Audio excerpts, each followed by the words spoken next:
পটলের যে এত সুন্দর রেসিপি হয়, একবার না খেলে বিশ্বাসই করতে পারবেন না। বাড়িতে মাত্র 2 থেকে 3টে পটল থাকলেই বানিয়ে নিতে পারবেন এই রেসিপি। প্রায় বাড়ির সকলেরই খাওয়া হয়ে যাবে। তার জন্য পটলটাকে দুটো সাইড ফেলে দিয়ে অল্প একটু ছুরির সাহায্যে আঁশগুলোকে ফেলে দিয়েছি।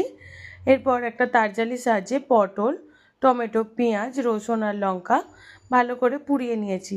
পোড়ানো হয়ে গেলে ঠান্ডা করে মিক্সিং জারে দিয়ে দিয়েছি, আর তার সঙ্গে দিয়েছি 4 থেকে 5টা নুন হলুদ দিয়ে ভেজে রাখা চিংড়ি মাছ। এবার সব কিছুকে একটা সুন্দর পেস্ট বানিয়ে নেব। এখানে আমার পেস্ট বানানো হয়ে গেছে। এবার চাটুতে তেল দিয়ে চিংড়ি মাছ ভেজে নিচ্ছি।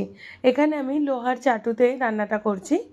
আপনারা লোহার কড়া কিংবা চাটুতে করতে পারেন।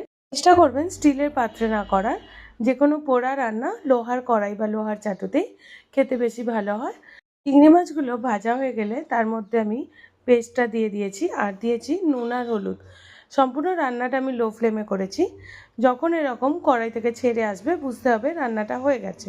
ভালো লেগে থাকলে লাইক, কমেন্ট, শেয়ার এবং সাবস্ক্রাইব করতে ভুলবেন না। যারা ফেসবুক থেকে দেখছেন পেজটিকে অবশ্যই ফলো করে রাখবেন। বাই।